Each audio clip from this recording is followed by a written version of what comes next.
दख्खनचे पठार म्हणजे महाराष्ट्र. ओके, इथेच क्लिअर होतं. दख्खनचं पठार म्हणजेच काय, विशेष करून महाराष्ट्र MH च्या महाराष्ट्राच्या उत्तर व पूर्व सीमावर्ती भागात, म्हणजे महाराष्ट्राचा जो विस्तार आहे उत्तरेकडे काय आहे तर सरळ सरळ सातपुडा पर्वत आहे.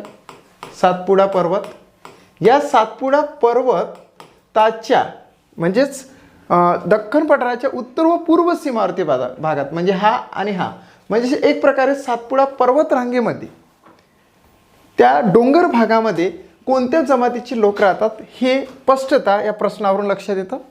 सो प्रश्नाचं स्वरूप लक्षात घेऊन आपल्याला पर्यायामध्ये जे काही आदिवासी जमाती दिलेल्या आहे त्याचा योग्य पर्याय इथे फिल इन द ब्लँक्समध्ये टाकायचं आहे. आता बघा, एकमध्ये तर डायरेक्टली कॅन्सलच होतं कारण गारो व खासी ते पूर्वोत्तर भारतामध्ये आहे. ओके, पूर्वोत्तर भारतामध्ये असणारी जे आदिवासी जमात आहे ती आहे गारो व खासी, त्याचा महाराष्ट्राशी काही एक संबंध नाही. सो पर्याय क्रमांक कॅन्सल. सेकंड पर्याय बघा, वारली व ठाकर. आता Warli paintings also famous in the world. वारलीचे जे पेंटिंग आहे म्हणजे वारली जमातीच्या ज्या पेंटिंग्स आहे त्या खास करून इथे पालघर या ठिकाणी फेमस आहे. पालघरमध्ये वारली ही जमात आहे. मग पालघर जर वारली असेल तर पालघर कुठे येतो, महाराष्ट्राच्या पश्चिमेकडे येतो. पश्चिमेकडे अगदी अलीकडे जो नवीन जिल्हा तयार झालेला आहे त्याचं नाव आहे पालघर. मग याचाही काही संबंध नाही कारण की काय विचारलेलं आहे, उत्तर व पूर्व सीमावर्ती भागात म्हणजे सातपुडा पर्वतामध्ये. तिसरं घेऊ आपण कातकरी व हळवा. कातकरी जे आदिवासी जमात आहे ते कोकणमध्ये आहे. कोकणमध्ये खास करून रायगड आणि रत्नागिरी या भागामध्ये ही कातकरी आदिवासी जमात आहे. म्हणजे याचाही काही संबंध नाही. तर उरलं काय तर चारमध्ये भिल्ल व गोंड हे दोन आदिवासी जमाती उत्तर व पूर्व सीमावर्ती डोंगराळ भागात दख्खन पठाराच्या अर्थात सातपुडा पर्वत रांगेमध्ये राहतात. म्हणून ऑप्शन नंबर 4 राईट आहे. बघा, आपण जर का पर्यायाचं विश्लेषण केलं तर योग्य पद्धतीने आपल्याला आन्सर आलं. म्हणून इतरही जे पर्याय आहे ते सुद्धा आपल्याला ॲनालिसिस करावं लागेल आणि योग्य ते उत्तर काढण्याचा प्रयत्न करावा लागेल, जसं की आपण उत्तर 4 काढलेलं आहे. ओके, म्हणजेच आपण असं म्हणू शकतो दख्खन पठाराच्या उत्तर व पूर्व सीमावर्ती डोंगराळ भागात भिल्ल आणि गोंड जमातीचे लोक राहतात. पर्याय क्रमांक 4 राईट आहे. हा जो क्वेश्चन आपण टार्गेट केला आहे या क्वेश्चनवर आधारित इतरही काही माहिती आपल्याला माहीत असणं गरजेचं आहे. जसं की आदिवासी जमाती आहे, इथं गारो खासी, त्यानंतर वारली ठाकर, कातकरी व हळवा आणि भिल व गोंड दिलेला आहे. परंतु इतरही काही आदिवासी जमाती जे आपल्या महाराष्ट्रातील आदिवासी जमाती आहेत ते आपल्याला अभ्यासणे गरजेचं आहे. जसे की ही एक नोट्स आहे, महाराष्ट्रातील आदिवासी जमाती. ओके, बी केअरफुल आणि लक्षात घ्या की इतर ज्या आदिवासी जमाती आहेत ते अभ्यासलं तर अशा प्रकारचा क्वेश्चन अपकमिंग एक्झामिनेशन म्हणजे पुढे येणाऱ्या एक्झामिनेशनमध्ये जर का आला तर निश्चितच आपल्याला मार्क्स पक्के आहे. ओके, महाराष्ट्रातील आदिवासी जमाती, महाराष्ट्रातील अस्तित्वात असलेल्या एकूण आदिवासी जमाती किती आहे? सुमारे आहे 47. 47 प्लस म्हणू शकतो आपण, 47पेक्षा जास्त परंतु 47 आहेत. महाराष्ट्रात अस्तित्वात असलेल्या एकूण आदिवासी जमाती 47 आहे. म्हणजे आपल्याला 47 आदिवासी जमातीचा अभ्यास करणे हे क्रमप्राप्त आहे. Okay, clear. महाराष्ट्रातील आदिवासी जमातींचे वास्तव्य असलेले प्रमुख प्रदेश व जिल्हे कोणते? बघा, महाराष्ट्रामध्ये आदिवासी जमातीचे वास्तव्य असलेले म्हणजेच कुठे राहतात त्या आदिवासी जमाती, असे प्रमुख प्रदेश कोणते आणि जिल्हे कोणते हे आपल्याला लक्षात घ्यावं लागेल. त्यासाठी प्रदेश जर लक्ष घेतला तर सह्याद्री पर्वत प्रदेश एक आहे, दुसरा आहे सातपुडा पर्वतमय प्रदेश आणि तिसरा आहे गोंडवन प्रदेश. 3 प्रदेशामध्ये महाराष्ट्रातील आदिवासी जमाती ह्या राहतात. सो सह्याद्री पर्वतमय प्रदेशामध्ये कोणते जिल्हे इन्क्लूड आहे की ज्यामध्ये आदिवासी जमाती ह्या जास्त आहेत? तर जिल्हे आहे पालघर, ठाणे, नाशिक, रायगड, पुणे आणि अहमदनगर. सह्याद्री पर्वतमय प्रदेशामध्ये अगदी उत्तरेकडे जर लक्ष घेतलं तर पालघर आहे, त्यानंतर ठाणे आहे, सोबतच नाशिक आहे खानदेशमधील, त्यानंतर रायगड येतो कोकणमधील, पश्चिम महाराष्ट्रामधील पुणे आणि एक येतं खानदेशमधील अहमदनगर. खानदेशमधील नाशिक आणि अहमदनगर आहे, कोकणमधील ठाणे, पालघर आणि रायगड आहे आणि पश्चिम महाराष्ट्रातील पुणे आहे. असं सह्याद्री पर्वतमय प्रदेशामध्ये आदिवासी जमाती विखुरलेल्या आहेत, सोबतच केंद्रीकरण झालेलं आहे. ओके, सेकंड आहे सातपुडा पर्वतमय प्रदेश. सह्याद्री पर्वतमय प्रदेश जर सोडला तर सातपुडा पर्वतमय प्रदेश आहे. त्यामध्ये जिल्हे जर लक्ष घेतले नंदुरबार, अमरावती, जळगाव, धुळे, अकोला, बुलढाणा. म्हणजेच धुळे आणि नंदुरबार हा सातपुडा पर्वतमय प्रदेशामध्ये येतो. सोबतच येतं अमरावती, त्यानंतर अकोला आणि एक आहे जळगाव आणि धुळे. हे लगतचे जिल्हे आहे. जळगाव आणि बुलढाणा. ओके, जळगाव बुलढाणामध्ये काही आदिवासी जमाती विखुरलेल्या आहे. त्यानंतर नंदुरबार धुळेमध्ये आणि अमरावती अकोल्यामध्ये. हे एक महत्त्वाचं आहे. तिसरा प्रदेश येतं ज्या ठिकाणी आदिवासी जमाती आहेत तो आहे गोंडवन प्रदेश. गोंडवन प्रदेश म्हणजेच काय, विदर्भ आणि मराठवाडा. विदर्भामध्ये काही जिल्हे आहेत त्यामध्ये आदिवासी जमाती भरपूर आहे. त्यामध्ये गडचिरोली आहे, त्यानंतर गडचिरोलीच्या जवळ असणारा नागपूर आहे, सोबतच भंडारा गोंदिया आहे आणि वर्धा चंद्रपूर आहे आणि एक आहे यवतमाळ. बघा, विदर्भामध्ये गोंडवन प्रदेशामध्ये यवतमाळ येते, गडचिरोली येते, वर्धा, नागपूर, भंडारा गोंदिया आणि चंद्रपूर येतात. सोबतच गोंडवन प्रदेशामध्ये मराठवाड्यातील दोन जिल्हे आहेत की ज्यामध्ये आदिवासी जमाती भरपूर प्रमाणात आपल्याला विखुरलेल्या दिसतात. ते आहे नांदेड आणि हिंगोली. Be careful. आदिवासी जमातीचे वास्तव्य असणारे प्रमुख प्रदेश आपण जर का लक्ष घेतले, जे सह्याद्री पर्वतमय प्रदेश आहे, सेकंड सातपुडा पर्वतमय प्रदेश आहे, थर्ड आहे गोंडवन प्रदेश. असे जर पर्वतमय प्रदेश जर का आपण लक्षात घेऊन त्याचा अभ्यास केला तर निश्चितच आपल्याला आदिवासी जमाती ह्या क्लिअर होतील. क्लिअर झालं आहे. सह्याद्री पर्वतमय प्रदेशामध्ये पालघर, ठाणे, नाशिक, रायगड, पुणे आणि अहमदनगर. सातपुडा पर्वतमय प्रदेशामध्ये नंदुरबार, धुळे, अमरावती, अकोला, जळगाव, बुलढाणा. त्यानंतर गोंडवन प्रदेशामध्ये विदर्भामध्ये येणारे गडचिरोली, नागपूर, त्यानंतर भंडारा गोंदिया, चंद्रपूर, वर्धा आणि यवतमाळ. आणि मराठवाड्यामधील दोन जिल्हे आपल्याला लक्षात घ्यावं लागेल, जे आहे नांदेड आणि हिंगोली. ओके, म्हणजे एवढ्याच जिल्ह्यामध्ये आदिवासी जमातीचे केंद्रीकरण झालेले आहे, सोबतच विखुरलेले आहे. ओके, पुढे जाऊया आपण. आता लक्षात घ्या की आदिवासी जमातीचे केंद्रीकरण झालेले जिल्हे व तालुके, म्हणजे ह्या पर्वतमय प्रदेशामध्ये आदिवासी जमाती आहे, तर सोबतच या जिल्हे कोणते आहेत आणि असे कोणते तालुके आहेत की ज्यामध्ये आदिवासी जमातीचे केंद्रीकरण झालेले आहे, म्हणजे तिथे जास्त प्रमाणामध्ये आदिवासी जमाती आहे. त्यापैकी जिल्हा लक्षात घ्या जो आहे पालघर. ओके, 5 जिल्हे असे आहे की त्या ठिकाणी आदिवासी जमातीचे केंद्रीकरण झालेले आहे. ओके, तर केंद्रीकरण झालेले जिल्हे. पहिला जिल्हा आहे पालघर. पालघर हा एक आदिवासी जमातीचा जिल्हा आहे. आदिवासी जिल्हा म्हणून आपण त्याला म्हणू शकतो. त्यामध्ये तालुके बघा, एक आहे तळासरी, दुसरं डहाणू, तिसरं जव्हार आणि मोखाडे. तळासरी, डहाणू, जव्हार आणि मोखाडे हे पालघर जिल्ह्यातील 4 तालुके आहेत ज्यामध्ये आदिवासी जमातीचे केंद्रीकरण झालेले आहे. दुसरं आहे ठाणे. पालघर, ठाणेमधला शहापूर तालुका ज्यामध्ये आदिवासी जमातीचं केंद्रीकरण झालेलं आहे. दुसरा जिल्हा घेतला आपण नाशिक. नाशिकमध्ये 2 जिल्हे आहेत, 2 तालुके आहेत ज्यामध्ये एक सुरगाणा तालुका आणि कळवण तालुका. सुरगाणा तालुका आणि कळवण तालुका असं नाशिक जिल्ह्यामध्ये 2 तालुक्यामध्ये आदिवासी जमातीची केंद्रीकरण झालेले आहे, म्हणजे जास्त प्रमाणात आदिवासी जमाती आहे. देन आपण नंदुरबार जिल्ह्यामध्ये जाऊ. नंदुरबार जिल्ह्यामध्ये आदिवासी जमाती भरपूर आहे. त्यामध्ये कोणत्या तालुक्यामध्ये आहे तर तालुका आहे अक्राणी, दुसरा आहे अक्कलकुवा आणि तिसरा आहे नवापूर. आणि स्पष्ट दिलेला आहे नंदुरबार हा एक आदिवासी जिल्हा आहे आणि तिथे 69.28% म्हणजेच 69% आदिवासी जमाती राहतात. कुठला जिल्हा आहे तो? नंदुरबार. परीक्षेमध्ये नेहमीच विचारलं जातं खालीलपैकी कोणता आदिवासी जिल्हा आहे, तर आन्सर लिहायचा आहे नंदुरबार. त्यानंतर अमरावती जिल्हा. अमरावती जिल्ह्यामध्ये 2 तालुके असे आहे की ज्या ठिकाणी आदिवासी जमातीचे केंद्रीकरण झालेले आहे. एक तालुका आहे चिखलदरा आणि दुसरा तालुका आहे धारणी. देन गडचिरोली जिल्हा. गडचिरोली जिल्ह्यामध्ये 3 तालुके नव्हे तर 5 तालुके आहे. एक आहे कुरखेडा, दुसरा आहे धानोरा, तिसरा आहे एटापल्ली, चौथा अहिरी आणि 5वा सिरोंचा. ओके, म्हणजे क्लिअर असं झालं की आदिवासी जमातीचे केंद्रीकरण झालेले जिल्हे जे आहे ते आहे पालघर, ठाणे, नाशिक, नंदुरबार, अमरावती आणि गडचिरोली. त्यापैकी कोकणमधील आहे 2, पालघर आणि ठाणे. त्यानंतर नाशिक आणि नंदुरबार हे येतं उत्तर महाराष्ट्रामधील. अमरावती आणि गडचिरोली हे 2 जिल्हे विदर्भामधील ज्या ठिकाणी आदिवासी जमातीचे केंद्रीकरण झालेले आहे. आता देन आदिवासी जमाती ह्या ट्राईब्स आहे, TRIBES ट्राईब्स. ट्राईब्स म्हणजेच काय होतं, जमाती होतं. ओके, ज्या एस टीमध्ये येतात, शेड्यूल्ड ट्राईब्समध्ये येतात. आता शेड्यूल्ड ट्राईब्स म्हणजेच काय, तर अनुसूचित जमाती. अनुसूचित जमाती विखुरलेल्या आहेत ते जिल्हे व तालुके. म्हणजे एक प्रकारचे आदिवासी जमातीचे केंद्रीकरण झालेले जिल्हे आपण लक्षात घेतले एकूण 6: पालघर, ठाणे, नाशिक, नंदुरबार, अमरावती आणि गडचिरोली. परंतु ह्याच आदिवासी जमाती केंद्रीकरण नव्हे, म्हणजे एकवटले नव्हे, तर विखुरलेले आहे असे जिल्हे कोणते आणि तालुके कोणते, ते भरपूर आहे. बघा, आता विखुरलेल्या स्थितीमध्ये आदिवासी जमातीचा आपण आढावा घेतो.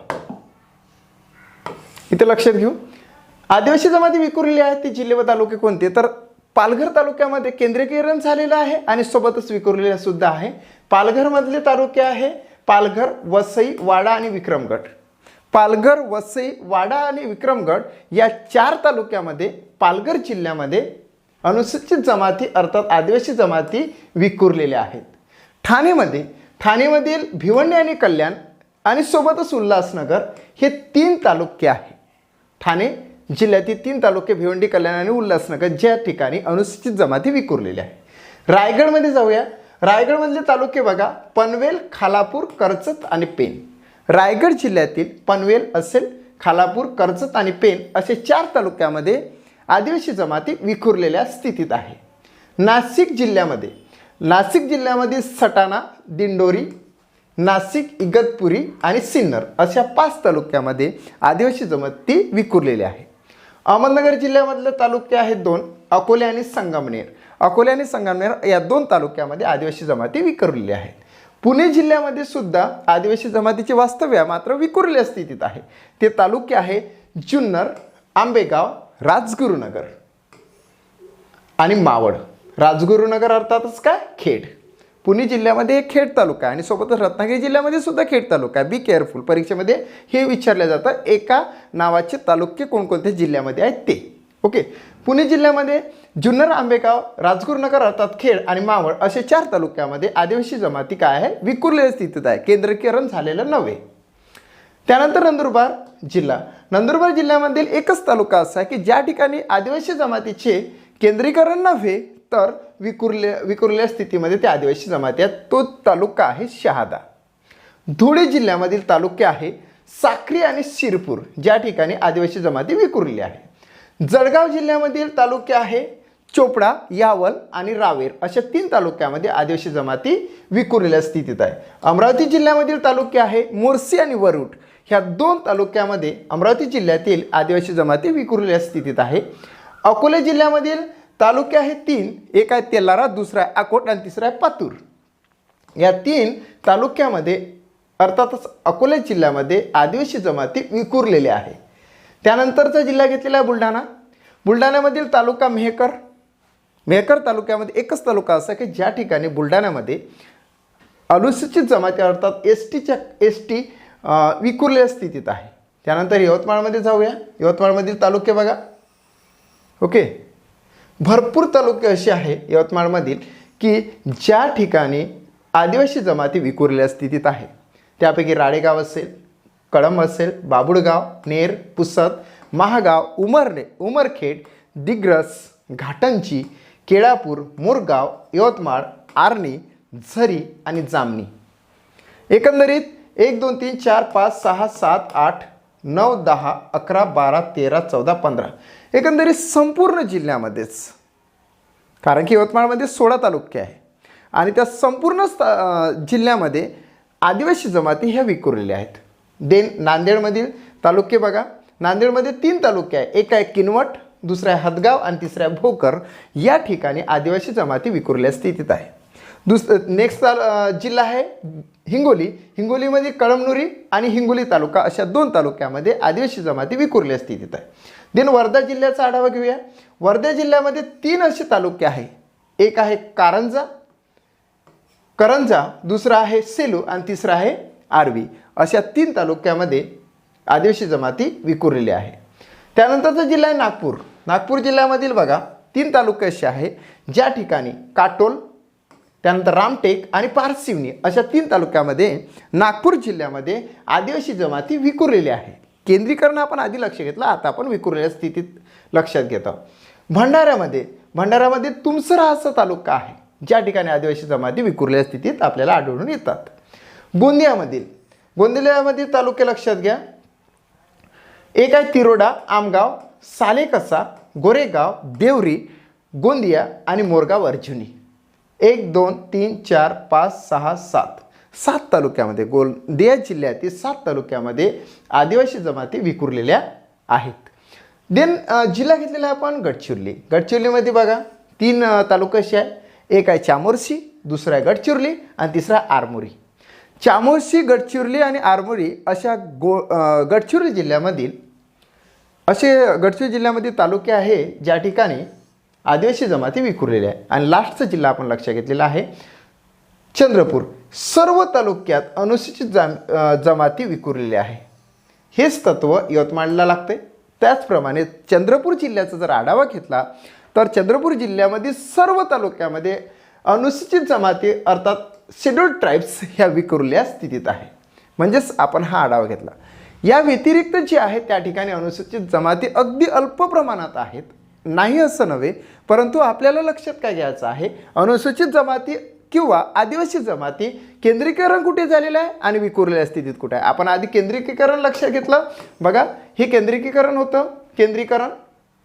त्यामध्ये पालघर, ठाणे, नाशिक, नंदुरबार, अमरावती आणि गडचिरोली लक्ष घेतलं आणि त्यातले काही विशेष असे तालुके घेतले की ज्या ठिकाणी जास्त प्रमाणात आदिवासी जमाती आहे, त्या ठिकाणी आदिवासी जमातीचे केंद्रीकरण झालेले आहे. मात्र आपण त्यानंतर त्याच आदिवासी जमातीचं अर्थात शेड्यूल्ड ट्राईब्स कोणत्या ठिकाणी विखुरलेल्या स्थितीत आहे ते आपण जिल्हे तालुका वाईज लक्ष घेतले. Be careful.